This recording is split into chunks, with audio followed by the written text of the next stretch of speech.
Buenos días, amigas, amigos. Estamos iniciando ya la segunda semana de marzo, lunes 8 de marzo, el Día Internacional de la Mujer. Bueno, algunos temas ya los trató Verónica en las informaciones tempranas, pero sí, un saludo a todas las mujeres, a su fuerza, a su trabajo, a su lucha, diríamos, ¿no? Pero también dos temas del fin de semana y discutíamos hace un momentito en las oficinas de Democracia TV. Decíamos esto de haber suspendido tanto a Pepe Le Pew, uno de los, y a Speedy González, ¿no? Dos dibujos animados que han acompañado, el uno desde, me parece, el año 45 y el otro desde el año 62, por todo lo que puede significar algunas, claro, estas nuevas formas de ver que se transmite, que no, si es acoso o no, eso entra en debate, pero lo más preocupante es que eso pueda resolver alguien desde el punto de vista privado. Eso parece que hay que volverlo a debatir, hay que tratarlo para que la sociedad tenga una posición de respeto y frente a todas estas cosas nuevas que asoman, ¿no? Que asoman a la discusión. En el primer tema que nos han planteado en la agenda y a los que hemos convocado al señor doctor Pablo Lucio Paredes, al ingeniero Marcos López y al señor economista Jaime Carrera, es en cambio el tema este de se pondrá en riesgo la dolarización si no se aprueba esta ley que, siendo una reforma al Código Monetario y Financiero, se denomina Ley de Defensa de la Dolarización. Y ahí hay algunos temas, ¿no? La Asamblea Nacional decide no dar trámite porque solitos se declaran si es constitucional o no. Y el gobierno conversa nada menos que con el presidente de la Asamblea para generar una comisión que vea cómo va a ir el proyecto. Entonces se elimina todo el derecho que tiene constitucional del presidente de llevar un proyecto de ley de la Asamblea, tratarlo, y si encuentran que hay algún artículo inconstitucional, eliminarlo, modificarlo, darle forma, pero con un debate, no porque un grupo de 3 o 4 iluminados decide que esto es inconstitucional, no del traste, pero me parece, no sé si porque está terminando, que el gobierno también ha sido muy tolerante. Claro, es difícil entender después de los 10 años en donde ordenaban en Carondelet y todo se hacía. Respetar la institucionalidad es lo que se debe tratar. Al saludarles y agradecerles por acompañarnos, doctor Pablo Lucio Paredes, ¿se pone en riesgo la dolarización si este proyecto, que denominado de defensa de la dolarización, lo trata o no la Asamblea? Y sí me gustaría que los tres que hacen opinión pública, pero además en el caso del ingeniero López representa al presidente de la República, esta actitud de la Asamblea es un poco hacerle el juego a no tratar también el tema. Pablo Lucio, bienvenido, buenos días. Buenos días, Francisco, Marco, Jaime, a los que nos acompañan, a la gente que nos escucha, a todas las mujeres en la ciudad, en el país, en el mundo. Un gran saludo, con mucho respeto por todo lo que son las mujeres en la vida nuestra. Primero, creo que hay que insistir en lo que tú dices, Francisco, que hay que seguir los procesos normales. En eso consiste, entendemos, el rol del gobierno y el rol de la Asamblea. El gobierno puede mandar proyectos y la Asamblea tiene que tratarlos. Nadie está diciendo que el tratarlos sea que tiene que aprobar obligatoriamente lo que manda el gobierno, pero para eso hay un proceso y dentro de la Asamblea tienen que llamar a los encargados del gobierno, tienen que conversar, tienen que discutir, pero no, es difícil entender que la Asamblea en su primera etapa decida que no lo recibe y luego entiendo que es en la primera etapa que deciden en esa etapa sentarse con el gobierno a discutir qué cambios van a hacer. Para eso hay todo el proceso de los 100 y pico de miembros de la Asamblea que hay mecanismos para procesar estas cosas. Entonces realmente es absolutamente incomprensible Es incomprensible que la Asamblea trate las cosas de esta manera. Evidentemente hay un juego de politiquería. Probablemente los propios miembros del gobierno, me refiero a la Asamblea, representantes, dicen el gobierno ya está débil, entonces yo para qué voy a aparecer con que apoyo al gobierno. Hay otros que dirán el correísmo está más fuerte, entonces luego de 4 años ya me toca moverme otra vez de bando, porque hay que estar del lado del bando ganador. Hay otros que estarán pensando, no gano votos, pierdo votos si es que me muestro muy cercano al gobierno, aprobando esta ley. En fin, tantas cosas, pero ese no es el rol de la Asamblea, estar metido en las elecciones. En las elecciones están metidos los que están metidos. La Asamblea tiene que seguir haciendo su trabajo hasta el 24 de mayo sin politiquería, es decir, sin hacer cálculos políticos, con política seria. La política es importante, seria, no con politiquería que es estar mirando las elecciones, ¿no? Entonces yo creo que esa es la primera cosa que los ecuatorianos tenemos que estar conscientes, que no podemos permitir que la Asamblea juegue al jueguito de la politiquería y las elecciones no están ahí para eso. Es la primera Sí, cosa, creo, me importante. parece que sí, y que le voy a pedir entonces al ingeniero Marcos López, en virtud de esta visión que nos acaba de dar Pablo Lucio Paredes. Ingeniero López, bienvenido, buenos días. ¿Qué le motiva al gobierno a generar un diálogo en donde no hay la posibilidad de un diálogo, sino la atribución constitucional de presentar un proyecto, y un proyecto que puede ser cambiado, puede ser modificado, todo puede ser hecho, incluso negado, pero después del debate? ¿Cómo toleran ustedes desde el gobierno que alguien les diga hay que hacer una comisión para ver? Y si lo que van a ver después les aceptan y es modificado totalmente en virtud de que la comisión no tiene cómo hacer un informe vinculante o un proyecto que garantice los votos, ¿para qué desgastarse en una comisión y no insistir? Algún abogado decía, incluso en un amparo constitucional, porque la Asamblea no está haciendo sino lo que nos acaba de describir con crudeza Pablo Lucio, ¿no? Jugando a con quién hago votos, con quién gano indulgencias, porque algunos parece que necesitan indulgencias, para que por si acaso ganen, ¿no? Ingeniero López, bienvenido, buenos días.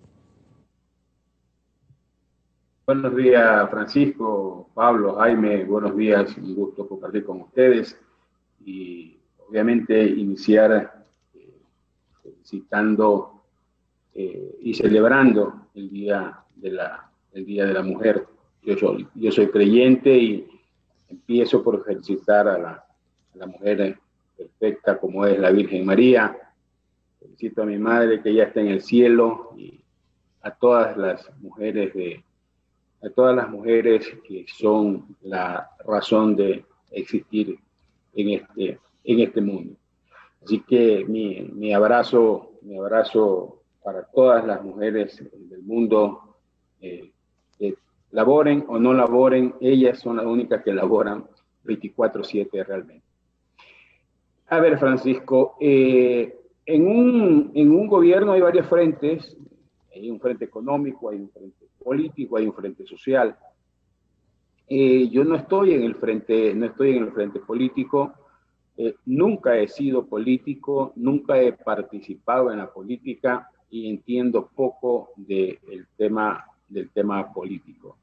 Mi rol ha sido fundamentalmente técnico, y realmente si esa es una vía que han encontrado para poder destrabar este tema, yo como técnico estoy dispuesto a llegar hasta las últimas consecuencias en temas de esfuerzo para que la ley salga, porque estoy consciente de la importancia que tiene la ley, independientemente de quién sea el nuevo presidente.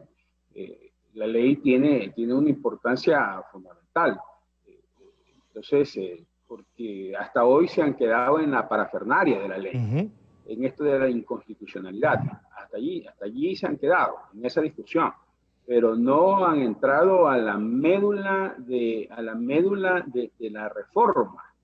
La médula de la reforma que está en lo técnico es que no puede ser que el que necesita la plata sea quien preside la junta que maneja la plata. Entonces usted pone a cuidar el queso al ratón.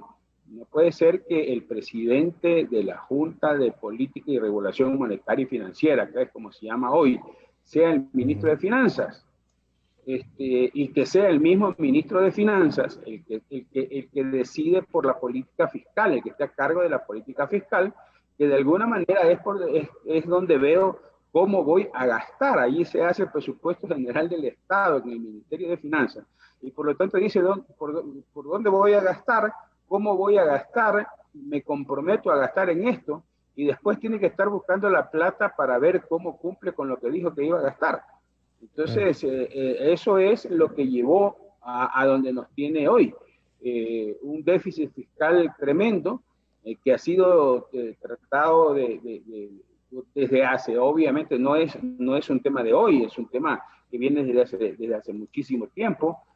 Y en el 2017, cuando se entrega el gobierno, se entrega con una alta deuda, se entrega obviamente con un déficit de reserva, que es una de las cosas que más preocupa, y los lleva a tomar todas estas medidas desde la Junta de Regulación, desde allí, o desde la Asamblea, les lleva a tomar medidas que lo único que hicieron fue destrozar el concepto básico de la dolarización. La dolarización funciona con dólares, la dolarización no funciona con dólares y ecuadólares. Claro, Entonces, pero ahí hay, no es, ahí hay entonces con dólares y con la posibilidad de generar a través del trabajo esos dólares. Pero ahí, Marcos, permítame saludar a Jaime Carrera. Existen 7.000 millones de ecuadólares circulando en la economía. Claro, Entonces, lo cual eso no es una garantía garantía de que circule dinero real y comienza a volverse una economía media etérea que no está. Jaime, buenos días, bienvenido. Hay desde lo que nos ha dicho tanto Pablo Lucio como el ingeniero Marcos López, hay entonces aquí una definición desde este momento de una visión de política económica de quien podría. Ahí hay dos posibilidades, el señor Lasso o el señor Arauz. Del señor Arauz ya sabemos más o menos cuál es su intención. Es usar, y ha dicho que para eso está la reserva monetaria de libre disponibilidad, ¿no? Porque se puede garantizar, ha hablado de monedas alternativas, de que sirve para garantizar estas otras formas de manejar los recursos, porque ha de ser para que salgamos adelante. Desde aceptar o no el proyecto, Jaime, es una posición ya de lo que puede pasar. Bienvenido nuevamente, buenos días, Jaime. Buenos días, Francisco. Gracias por la invitación. Un saludo a Pablo, a Marco y a la audiencia. ¿A qué nos lleva esta discusión? ¿Quién nos lleva a esta discusión, Francisco? Es el populismo. El populismo que no tiene el ADN de la responsabilidad económica, fiscal, que no tiene el ADN del progreso del Ecuador, la incapacidad de manejar las cuentas públicas con rigor, con responsabilidad. El Ecuador no debería estar discutiendo estas cosas. Lo que debería discutir el Ecuador es cómo aumentar la reserva del Banco Central, cómo reducir el gasto público, cómo generar un ambiente adecuado de orden económico y fiscal. Pero lamentablemente el populismo nos lleva a este tipo de reflexiones. ¿Cómo evitar que se use el dinero del Banco Central para incrementar el gasto público? Y uno debería retomar, o al menos pensar en lo que algún momento dijo Winston Churchill: nunca desperdicies una crisis. Y el Ecuador no puede desperdiciar una crisis de populismo. Cuando adoptamos la dolarización, antes de la dolarización, el Banco Central emitía dinero había devaluaciones, había inflación, la gente se volvía más pobre. ¿Por qué adoptamos la dolarización? Para dejar de emitir. Eso es todo. Entonces, con dolarización no se puede emitir, no se puede crear dinero ficticio, no se puede inventarse dólares para que circulen en la economía. No, no. ¿Sí? Sencillamente es eso. Si adoptamos la dolarización es para evitar que el Banco Central emita. Ahora, el dinero del Banco Central, lo que está en el Banco Central, no es del Banco Central. El Banco Central es custodio del dinero de nosotros, de una parte de nuestros ahorros que están en el Banco Central. Y las reservas que tiene el Banco Central a fines de febrero, cerca de 5.700 millones, ni cubrían las reservas del sistema financiero que están en el Banco Central, ni cubrían eso. Ahora, Francisco, cuando tú has estado en el Ministerio de Finanzas, a la caja única ingresan dólares de efectivos, que depositamos de nuestros impuestos, que las empresas depositan. A la caja única ingresan dólares de la venta del petróleo, dólares de efectivos. A la caja única ingresan dólares de efectivos de los créditos externos. Y el tesorero solo puede girar, pagar sueldos, pagar bienes y servicios, pagar a proveedores, pagarle al Seguro Social, pagar a los municipios, cuando tiene esos dólares de efectivos en su cuenta. Yo te pregunto a ti, o tú eres el que hace las preguntas, pero tal vez dejo esta reflexión a la audiencia. Si tú, o Pablo, o Marco, fueran tesoreros de la nación, y viene un populista y nos dice, claro, que ellos no van a estar el tesorero con un populista, pero asumamos esto, que dice, mira, no tenemos $1 en la caja única, pero gira 1.000 millones de dólares para regalar y 2.000 millones para pagarles a los gobiernos seccionales. No tienes $1, pero gira nomás 3.000 millones de dólares. No importa, gira, porque no hay, pero tú giras en la caja única. ¿Tú harías eso, Francisco? ¿O haría eso, Marco? ¿O haría eso, Pablo? No, es una barbaridad. O sea, girar en la caja única sin tener $1. Es lo que decíamos, gira cheques sin fondos. Exacto, es gira cheques sin fondos. O sea, esa es una herejía económica. Claro. Esa es una absoluta irresponsabilidad. Pero entonces, ahí, mi estimado Jaime, le preguntaría a Pablo Lucio este proyecto de ley que lo que busca es justamente que no vayan a usar la plata del Banco Central, pero esa es una parte de lo que se debería hacer para fortalecer la dolarización. Claro que parece que es una de las partes fundamentales. Pablo Lucio, si este proyecto, en las condiciones en las que están, en donde se deja claro que no se va a poder utilizar la reserva, claro, siempre confunden porque se llama la reserva de libre disponibilidad, pero del dueño de la plata, no de cualquiera. O sea, ¿este proyecto es indispensable o si no se aprueba, creerías que entra en graves problemas el defender la dolarización, más de los que ya tienen, ¿no, Pablo Lucio?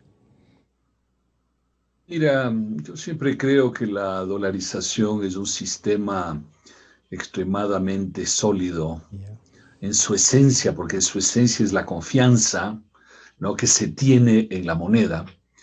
Y entonces yo no creo que hay que defenderla, pero no hay que atacarla tampoco. Es decir, tú puedes tener un sistema sólido, pero tampoco puedes atacarla, ¿no?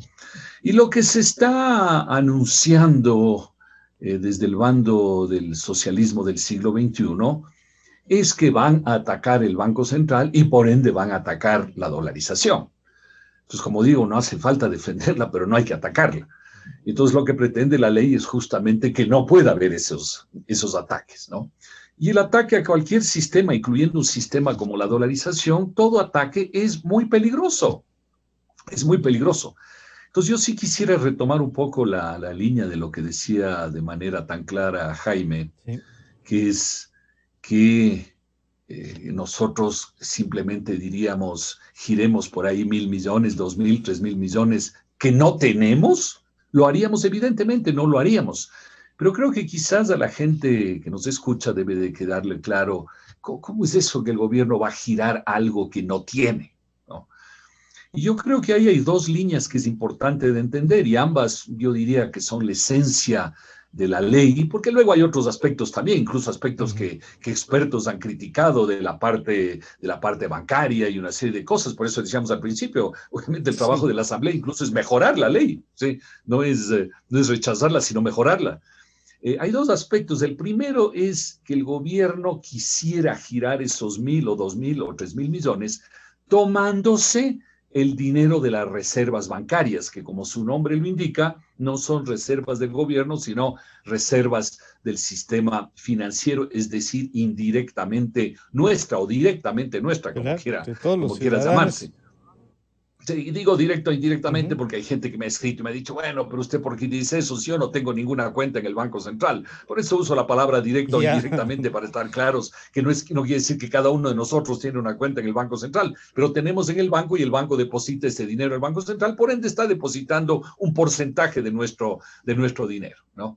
Entonces, la primera es esa, que va a financiar esos 1.000, 2.000, 3.000 millones tomándose las reservas bancarias que son reservas nuestras en el Banco Central y lo hacen bajo esta definición, esta visión totalmente errada que dicen, así como los bancos reciben depósitos de mucha gente y con eso hacen, llamémosle así, una caja común y prestan eso, pues el Banco Central puede hacer lo mismo. El Banco Central recibe dinero del gobierno, del IES, de la banca, de quien sea, de las cooperativas y hace una caja común y tiene derecho a prestar ese dinero, pero yo creo que esa es una interpretación muy errada de lo que es un Banco Central. El Banco Central lo que es custodio de las reservas que la banca deja ahí. No es para decir, como eso está ahí, yo me lo tomo. No, está ahí porque la banca decidió que esté ahí.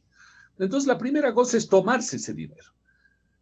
La segunda opción para emitir esos 1.000, 2.000 o 3.000 millones que decía Jaime es hacerlo a través del dinero electrónico. Decir, yo no tengo dinero, pero yo hago un clic electrónico en la billetera electrónica de un ciudadano, de un empleado público, de quien sea, y ahí les deposito sus $1.000 a cada uno, ¿no? Es la segunda manera. Que ni siquiera en ese caso te estás tomando el dinero de alguien, sino que te estás inventando dinero electrónico, que por definición no son dólares, sino son dólares, yo les prefiero llamarle dólares falsos, se les llama ecuadólares, en fin, como quiera, yo prefiero llamarle dólares falsos. Entonces hay gente que dice también, me permites terminar con eso, esta exposición en este momento, es que uno dice, bueno, pero la banca privada también hay dinero electrónico, en todas partes hay. Por supuesto, primero que la mayor parte del dinero es electrónico en el mundo, usamos poco efectivo. Por eso yo prefiero llamarle la billetera electrónica más que el dinero electrónico. Pero ¿qué sucede? Cuando alguien quiere usar su billetera electrónica en el banco tal o en Apple o en donde sea, coge dólares y le pide que le suban a la billetera electrónica. Es decir, tiene dólares y los sube. No es que uno va y dice, vea, súbame $1.000 y bueno, ¿y dónde están sus $1.000? Yo no tengo, pero igual súbame $1.000. No, pues. Y eso es lo que pretende hacer el Banco Central, es decir, subir a la billetera electrónica de los ciudadanos, de quien sea, empleados públicos, en fin, subirle $1.000 o la cantidad que sea, sin que nadie le haya dado los respectivos dólares al Banco Central. Entonces hay esas dos líneas que son extremadamente peligrosas, tomarse las reservas bancarias o emitir dinero electrónico. Claro, y entonces, Marco, este proyecto de ley estaba encaminado a que esto no se pueda hacer, a que por lo menos generarles un escudo a este ataque que Pablo Luso dice puede venir. Si no hay que defenderla, no hay que atacarla para que se destroce. Claro, los discursos políticos han ido que eso no es. Entonces sí hay unas dos visiones sobre esto, porque si esa plata es un ahorro nacional, sí tiene dueños, nadie está desconociendo que tiene dueños, pero ese ahorro nacional que han hecho todos los ciudadanos debe servirnos para salir adelante, le dicen, y claro, y suena bien, y algunos dicen, sí, pues que los que tienen plata nos ayuden a salir, y no piensan en el sistema cooperativo, no piensan en ninguno de esos que cuando no puedan devolverles los ahorros en la cooperativa, va a haber un gravísimo problema. Entonces, repetir los pilares de este proyecto que si bien logra cubrir una parte, no es todos los problemas de la economía, Marcos. ¿Se podrá o en esta reunión, en esta cosa, castrará en el proyecto de ley, Marco? Evidentemente esto va a generar un gravísimo problema si es que se dan temas como los que se están proponiendo. Yo quisiera continuar porque me parece muy interesante la explicación de Jaime. De repente nos dicen, oye, hay que girar 3.000 millones de dólares y obviamente como tesoreros de la nación no vamos a girar. Porque yo inmediatamente lo que le digo es, oye, en la cuenta corriente no tengo 3.000 millones de dólares. Y vienen y me dicen, no te preocupes que yo ya te hago poner 3.000 millones de dólares en la cuenta corriente. Entonces, bueno, ponle, tú me haces poner los 3.000 millones y yo giro. El problema es cómo le hago poner los 3.000 millones de dólares en la cuenta corriente al tesorero de la nación. Lo lógico es, si dices, oye, los que tienen plata, que nos ayuden, entonces, ¿qué es lo que tengo que hacer? Emitir bonos y decirle a la banca privada, cómprame los bonos. Emitir bonos y decirle al Seguro Social, cómprame los bonos. Al BIES, cómprame los bonos. A las industrias, a los industriales, a los bananeros, a los camaroneros, a todos ellos que tienen dinero, cómprame los bonos. ¿Por qué? Porque el Banco Central no es más que una caja fuerte, en donde esos dólares, Jaime bien los ha descrito, que entraron al país, entran a esa caja fuerte, ¿verdad? Entonces, esa caja fuerte no se toca, se negocia acá entre los dueños de la plata. Entonces, los dueños de la plata, si le dan al Estado para que el Estado pague, entonces no pasa nada. Pero se inventan otra forma, le dicen al Banco Central, oye Banco Central, yo te voy a dar unos bonos a ti y tú acredítame la cuenta en mi cuenta corriente, en la cuenta única del Tesoro. Sin preguntarle al dueño de la plata. Sí, no, es que aquí no le están diciendo al dueño de la plata, es que estamos confundiendo. Miren, aquí hay los señores del socialismo del siglo XXI especialmente, son expertos en confundir entre el activo y el pasivo, ¿no? Y contablemente no se confunde eso, y son expertos en confundir entre la institución y el dueño de la institución.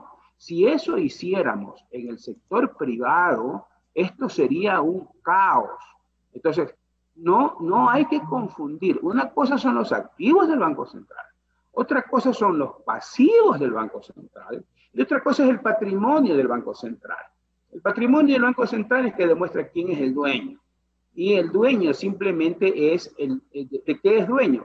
De los activos, después de pagar todos los pasivos que tengo, lo que sobra, eso es mío.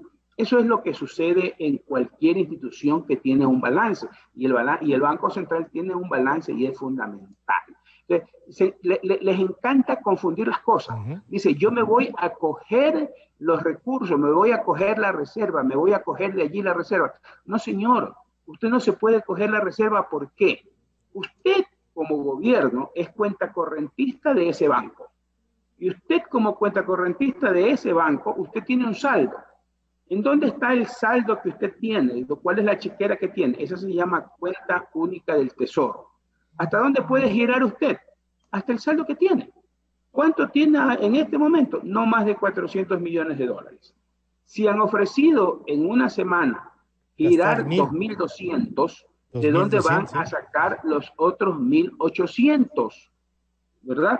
Entonces, allí es donde está el gran problema. En este momento hay una traba que no les va a permitir que el Banco Central les preste dinero. Esta ley está asegurando esa reforma de ley que se dio y asegurando otras cosas adicionales para que a través de regulaciones malhadadas no se haga lo que se tiene que, lo que se debe hacer. Confunden que el Banco Central es un banco comercial.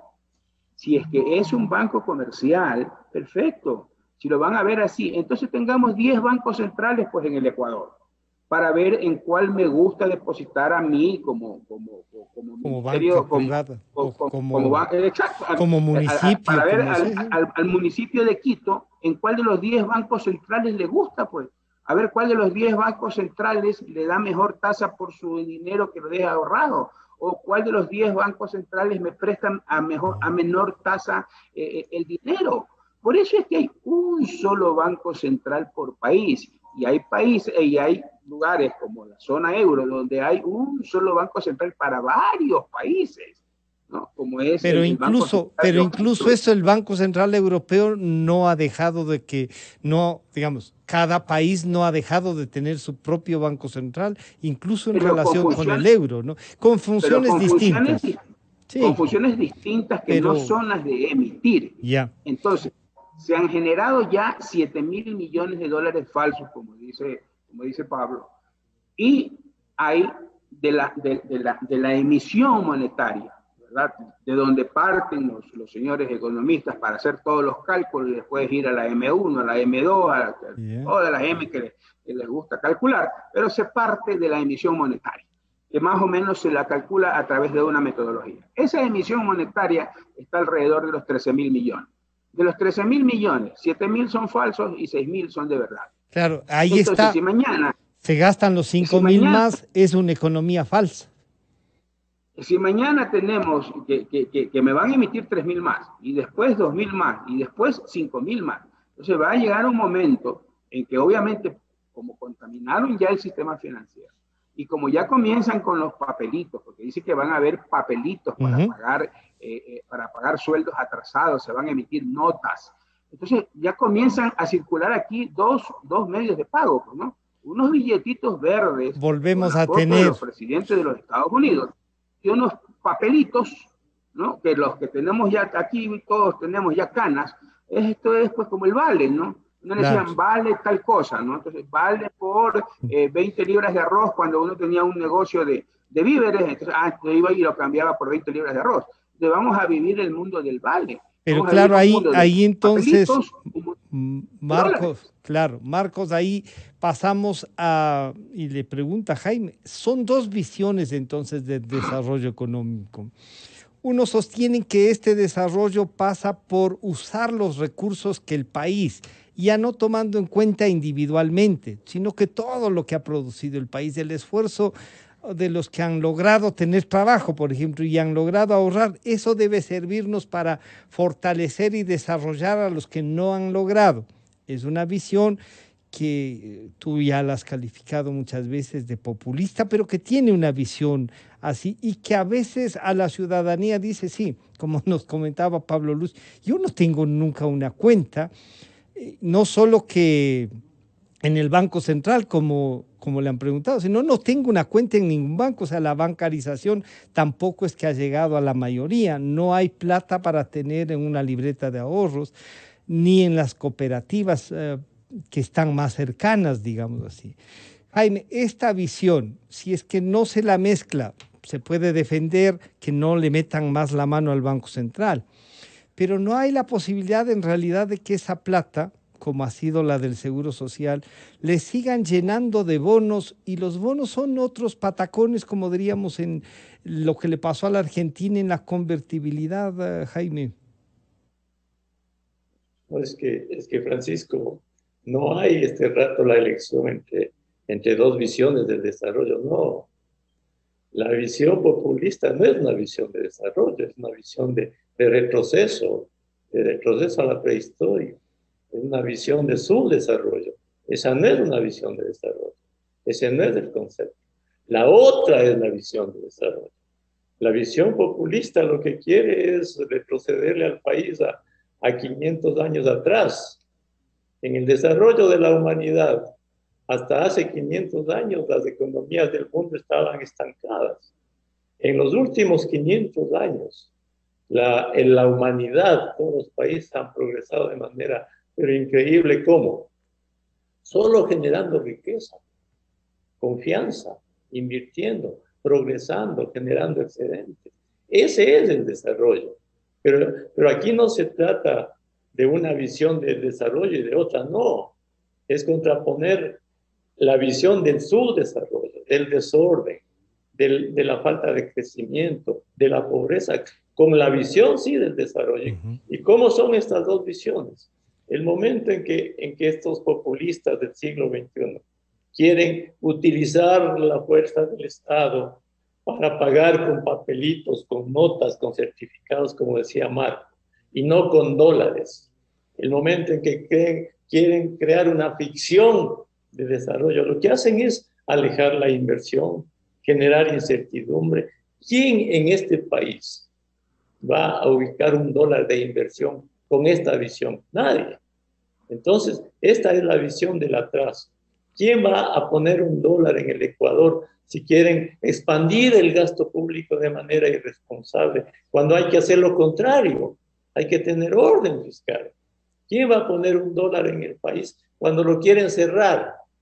Cuando lo quieren cerrar, grabar importaciones, subir el ISD, atentar contra la empresa privada, el juzgamiento de la empresa, del empresario, atentar contra las libertades. Esa no es visión de desarrollo, esa es visión de subdesarrollo, de atraso, contra la otra visión de generar orden económico, orden fiscal, atraer inversiones, generar un ambiente para que haya confianza, como decía Pablo, para que haya certidumbre, para que vengan los dólares. No, si el Estado quiere gastar dentro de un orden fiscal, como decía Marco, bueno, que emita bonos en el Ecuador, a ver si un empresario le compra esos bonos al Estado con esta visión. O si tú o cualquiera que tengamos le vamos a comprar bonos al Estado con esta visión populista. No. Entonces aquí no hay una contraposición entre dos visiones de desarrollo. No.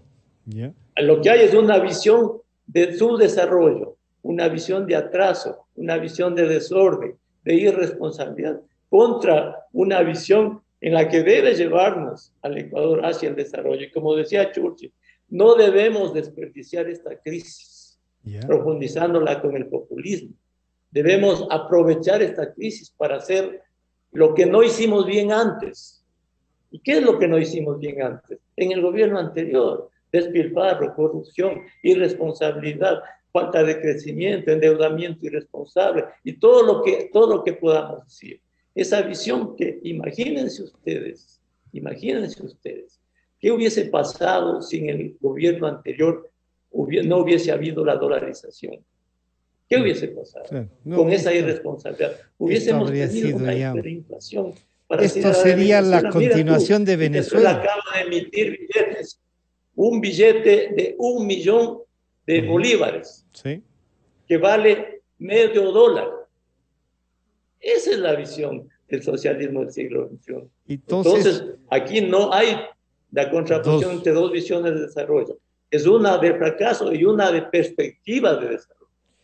Pero claro, teniendo en cuenta esto, Pablo Lucio, esta visión que dice no hay, si no hay un populismo y hay un manejo, muchos economistas, incluso digamos los que no son del siglo XXI, de esta propuesta económica, han dicho que sí ha sido un error no tener política monetaria, porque para los choques externos, esta posibilidad de incluso la competitividad, y ahí uno dice, ¿será cierto esto de la competitividad? Que para competir lo que hay es que precarizar los salarios y por lo tanto devaluar la moneda. Y esto de haberle sacado de la política diaria a esta posibilidad de devaluar, pero como política monetaria, y algunos dicen sí se necesita política monetaria, debe haber un espacio para esto. Este proyecto termina diciendo no, aquí la plata del Banco Central es solamente la reserva, no lo pueden manejar, pero también tenemos unas necesidades que algunos sí les dicen, no seamos tan rígidos, algo de eso se puede usar, pero claro, ahí lo que ustedes ya han dicho, ya se han usado más del 50% de lo que estaba y no nos ha servido, Pablo Lucio. Mira, cuando arrancó la dolarización, se dijo con mucha claridad que obviamente la dolarización te cierra una serie de caminos, en particular el camino de financiamiento monetario, que tampoco es que era una buena cosa, ¿no es cierto? Sí, sí. La inflación, la devaluación, no es que es una buena cosa, hay que dejar claro eso a la gente, ¿no es cierto? No es que uno dice, caramba, nos cerramos un camino maravilloso, qué gran error. No, nos cerramos un mal camino, sobre todo manejado en la institucionalidad ecuatoriana, porque probablemente si tenemos un banco central y estamos en la institucionalidad noruega, no es problema, ¿no? Pero en todo caso dijimos, nos cerramos ese camino, pero es cierto que debemos mantener ciertos instrumentos que, digamos así, reemplacen el instrumento ese monetario que nos hemos cerrado. Y entonces dijimos que había 2 o 3 cosas que había que hacer en el Ecuador. La primera, tener fondos de ahorro, porque en definitiva, esos fondos de ahorro guardados reemplazaban el tener que hacer emisión monetaria en casos de problemas. Era el reemplazo, digamos así. Entonces, esos fondos de ahorro se crearon por eso mismo en alguna de las leyes Trolls, ¿no es cierto? Hubieron varias, ahí entre el 2000 y el 2002, 2003, hubo varias, ahí se crearon. Y ya había dinero en esos fondos, recordemos. 5.600 millones de dólares hasta el 2007. Sí, así es. Recordemos que en Montecristi, un rato dado, decidieron que esos fondos esos fondos se trasladaban a la cuenta única del Tesoro. Es más, si mal no recuerdo, y Marco obviamente está más cerca del tema, si no mal no recuerdo, al inicio del 2008 uno ve un aumento muy importante de los recursos en el Banco Central, claro, porque se trasladaron esos fondos a la cuenta del gobierno. Entonces había que hacer esos fondos. Y si hubiéramos seguido con el ritmo de alrededor, pongámosle, entre 500 y 1.000 millones al año, pues el rato que llega la pandemia hubiéramos tenido un fondo de alrededor, por decir algo, de unos 10.000, 12.000 millones de dólares. Imaginemos lo útil que hubieran sido frente a la pandemia, ¿no? Y cuando hay gente que dice, claro, pero es que ese dinero hubiera servido para más educación, más salud, ese dinero no sirve para nada, pues justamente la respuesta es: ese dinero en la pandemia hubiera servido para cosas más importantes que el mal gasto del gobierno. No es que decíamos que había que dejar de hacer educación o salud, había que dejar de hacer cosas inútiles, improductivas, corruptas, etcétera, etcétera. Entonces, primero eran los fondos de ahorro. Segundo, era tener un mercado laboral flexible. Y ojo, el mercado laboral flexible no quiere decir sacar el aire a la gente, aprovecharse de la gente. Quiere decir, en las circunstancias buenas, que la gente pueda ganar más y que haya una adaptación para que la gente pueda ajustar sus horas de trabajo, sus ingresos en las circunstancias malas. Que ojo, lo mismo sucede en el otro sistema con la inflación y la devaluación, claro, que en definitiva te bajan tus ingresos, pero sin decírtelo, sino que se lo hace a través de la inflación y de la devaluación. Luego se dijo, tiene que haber mercados competitivos, mercados abiertos, mercados flexibles. ¿Para qué? Para justamente que los mercados puedan ajustarse a las circunstancias. Y uno de los temas más importantes que se habló es el tema del sistema financiero, es decir, tener un sistema financiero que sea capaz de atraer banca extranjera al Ecuador, que ponga competencia al sistema financiero ecuatoriano. Entonces, esos eran 3 cosas básicas, digamos, no sé si mínimas, pero básicas, fundamentales: fondos de ahorro, mercado laboral flexible y una economía más abierta al mundo y con más competencia y más competitiva, ¿sí? Y las 3 cosas hicimos exactamente lo contrario. Nos comimos los ahorros, creamos un mercado laboral cada vez más inflexible y más bien le cerramos la economía al mundo a través de una serie de mecanismos, no tener tratados internacionales, aranceles altos del ISD, 1000 cosas, ¿no? Entonces hicimos exactamente lo contrario de lo que eran las 3 cosas básicas que hacer en dolarización. Si las hubiéramos hecho, no tendríamos que estarnos para nada quejando de que no teníamos el instrumental monetario. Claro, entonces ahí, Marcos, el proyecto de ley se vuelve esencial. Pero antes de ir a esto, el presidente de la Asociación de Bancos Privados nos decía, dice lo siguiente sobre este tema. En el año 2009, los dueños de la cantidad de dinero que había en el Banco Central, 15% correspondía a la banca privada, ¿sí? 72% correspondía a instituciones públicas, incluido el gobierno, y 14% otro tipo de instituciones. Vamos al presente, enero 2021, ¿qué es lo que tenemos? Que la reserva bancaria representa el 55% del total, la gran mayoría, el 35% representan los GAS, las empresas públicas y demás, y la caja del gobierno son solamente 500 $500 millones. Esta es la realidad.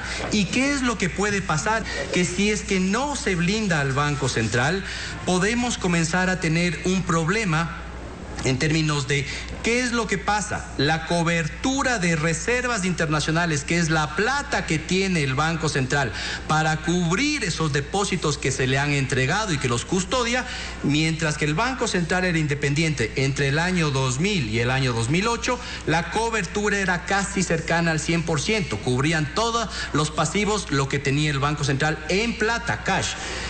A partir del 2008 comienza a deteriorarse el balance del Banco Central, comienza a tener más títulos valores, más papelitos del Banco Central y llegamos al peor momento con un 25% de cobertura y hoy por hoy se ha recuperado el 47%. Esa es la problemática que podemos tener en un Banco Central que no cubre adecuadamente el dinero de los depositantes. Marcos, Julio José Prado tiene esta visión, representa a la banca privada, pero como casi nos han acostumbrado a pensar de que un banco, por ser una institución privada, es casi una organización como la del siglo XXI, o sea que nos esquilman todo, tienen estos problemas. ¿Cómo insistir?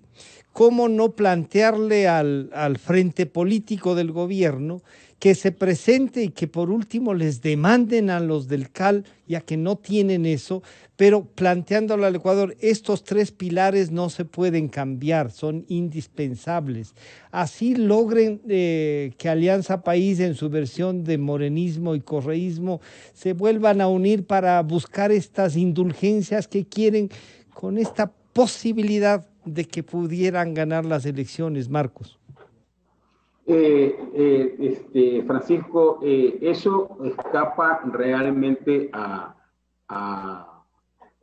mi área de influencia. Cualquier opinión mía en ese campo realmente no va a dar un beneficio a la aprobación de la ley. Yeah. Yo lo que prefiero es ir al tema técnico. Si tener moneda propia es la solución para los problemas, entonces ¿por qué Venezuela y Argentina no solucionan sus problemas para tener gente que está aquí cerquita? Si la devaluación es la solución a los problemas, entonces ¿por qué Suiza, que vive una permanente revaluación de su moneda, una permanente revaluación, no devaluación, revaluación de su moneda, ¿por qué no está en problemas? Entonces, el tener moneda no es la solución de los problemas. La solución de los problemas es hacer bien las cosas. Esa es la solución de los problemas. Para poner un ejemplo muy coloquial, a mí me dicen que para bajar de peso la solución es comer poco. Ok, yo comienzo a comer poco, pero lo poco que como es chocolate, lo poco que como es fritada, lo poco que como es hornado. Entonces no estoy haciendo lo que debo hacer.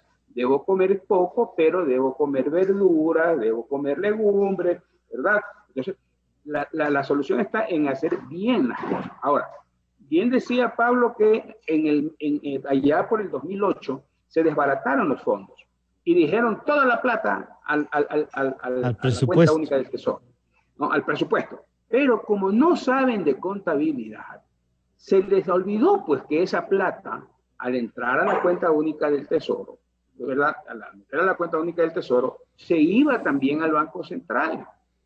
Y el Banco Central, ¿qué es lo que hizo? Aumentó las reservas. Entonces, de alguna manera, esos fondos fueron a parar a otro mecanismo de ahorro, que es la reserva. Ese es un puntal importante, que por cada dólar de depósito que tiene el Banco Central, debe haber $1 de reserva en el Banco Central. ¿Por qué? Eso ayuda a paliar el choque externo. Entre el 2008, en septiembre del 2008, habían 7.000 millones de depósitos en el Banco Central. ¿Cuánto había de reservas? 6.600 millones de dólares, cash. Petróleo cae hasta $28 en diciembre del 2008. Y tenemos esa mini crisis del precio del petróleo que nos lleva hasta mayo del 2009. ¿Qué hacen los dueños de la plata que tenían 7.000 millones guardados en el central, que tenían depositados en el central? Giran y bajan a 3.200, porque para eso sirve el dinero, pues, para girar cuando lo necesito. Baja a 3.200. Es decir, se disminuyeron en 54% los depósitos que tenía el Banco Central. Ojo, no quiero confundir con el sector público. Los depósitos que tenía el Banco Central utilizaron 54%. Como el Banco Central tenía 1 a 1, pagó el 54%. Absolutamente sin problema. ¿Y qué pasó? Claro. Pasamos la crisis porque había liquidez. Cuando se entrega el Banco Central, el gobierno anterior, lo entrega con 10.000 millones, 9.900 millones de depósitos y 2.800 millones de reservas.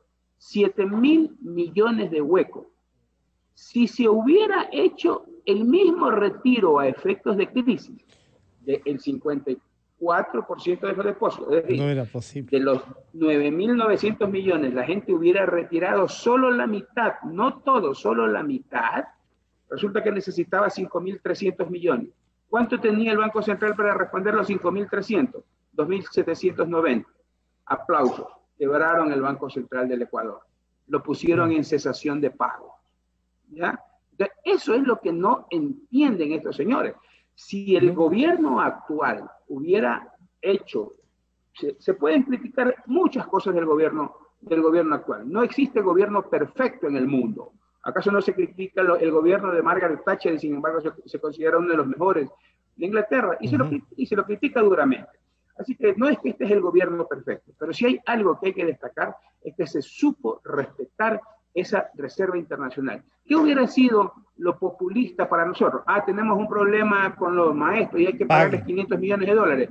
Ponle 500 millones de dólares en bonos y ponle dinero a la cuenta única del Tesoro. Pagado, señores, y aplausos. Y así ganamos todas las elecciones del mundo. Sí, pero no. atacamos ¿cuándo? A la Exocet, con Exocet a la dolarización y la matamos. Claro, pero entonces, Jaime, ahí esta posibilidad de que lo ataquen y la maten puede ser también un objetivo.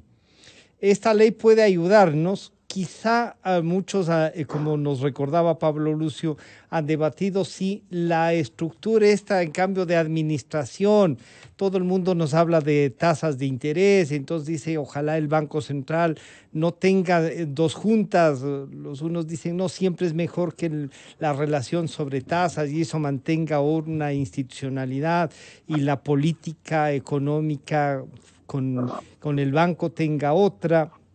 Bueno, en fin, hay cosas que se pueden, no sé, se podrían definir, ¿no es cierto, Jaime? Pero entonces, ¿qué le planteamos para qué? Esta ley es importante, pero lo que vemos es que a lo mejor no quieren dolarización, Jaime. No, la Asamblea tiene la responsabilidad, como decía al inicio Pablo, de actuar en beneficio del país, de alguna vez hacer algo con responsabilidad, dentro del marco de falta de credibilidad que tiene. Y el Banco Central en este momento es fundamental para no generar contaminación del manejo económico hacia el sistema financiero y hacia la economía en su conjunto. El momento en que el Banco Central, como ya lo ha dicho el candidato populista, quiere pagar a proveedores sueldos atrasados del gasto público con papelitos, con certificados, con notas, y no en billetes, como dijo hace poco, y además utilizando la fuerza del Estado. Eso es claro, eso es romper con la dolarización, generar expectativas inadecuadas para que la gente vaya a los bancos y retire su dinero y debilite el sistema financiero. Si hay algo en el país que nos ha permitido vencer la tragedia de la pandemia, es la dolarización y la fortaleza del sistema financiero. Son dos puntales que hay que cuidar con esta ley para que el Ecuador pueda retomar el rumbo del progreso en el futuro con responsabilidades económicas y fiscales Y para sostener este puntal de la dolarización, la independencia del Banco Central, la autonomía es fundamental. Mucha gente ha dicho que se quiere privatizar el banco, ¿sí? Que se quiere, bueno, el Banco Central que no debe tener autonomía. ¿Acaso los gobiernos seccionales no tienen autonomía en el Estado? ¿Acaso las universidades no tienen autonomía en el Estado? ¿Acaso el Seguro Social no tiene autonomía en el Estado? El Banco Central debe tener su autonomía para preservar la estabilidad macroeconómica, para preservar la solvencia fiscal, para preservar el bienestar del futuro de los ecuatorianos. La dolarización es parte de ese bienestar. Es parte de la confianza del futuro, la dolarización. Es parte de la confianza para atraer inversiones. Es el Banco Central, la autonomía y su manejo serio para mantener la estabilidad macroeconómica significa obligar al Estado en el futuro a tener cuentas ordenadas, a tener una sana economía. El Banco Central Autónomo le va a obligar al país a traer dólares de afuera con confianza, a exportar más, a traer inversión extranjera directa, a tener orden. La dolarización significa orden, disciplina, confianza, certidumbre. Por eso la adoptamos a partir del año 2000, porque no todo eso teníamos antes. Y todas esas estructuras de responsabilidad se desarticularon en el gobierno anterior. Todos los fundamentos económicos y fiscales se desarticularon, se violaron. Entonces hoy tenemos que reconstruir esa confianza, manteniendo la dolarización, porque lamentablemente las irresponsabilidades nos llevaron a adoptarla. Y adoptarla significa, pues, no emitir, tener orden y abrirse al mundo y atraer inversiones, exportar más. Entonces, los populistas del socialismo del siglo XXI no quieren hacer esto. No está en su ADN la responsabilidad. Ese es el problema del Ecuador. Elegir entre continuar con la irresponsabilidad que lleva a la pobreza, al fracaso de los países, o elegir la responsabilidad que brinda oportunidades a la gente. Es perverso, Francisco, es perverso, absolutamente perverso, utilizar el buen sentimiento de los pobres, su desencanto, su desazón, para ofrecerle, regalar cosas, coimarle por votos, o ofrecer a los municipios pagar las deudas con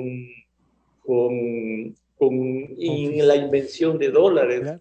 Ahí hay un ejercicio de malabarismo para eso, pues no. Malabarismo e ilusión. Es perverso.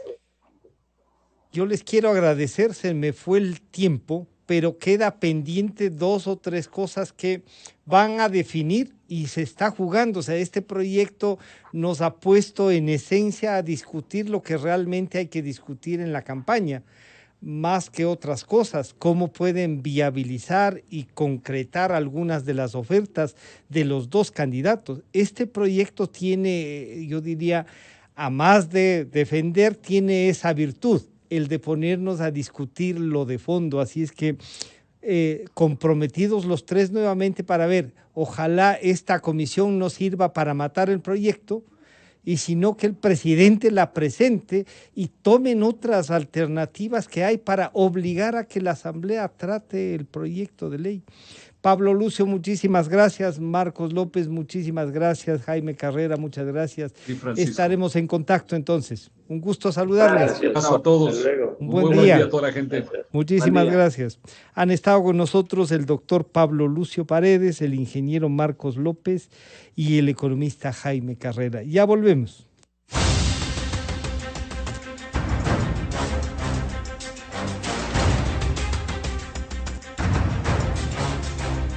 La revista de opinión Democracia agradece a las siguientes marcas. Inicio de espacio promocional y publicitario. Si eres de los que ama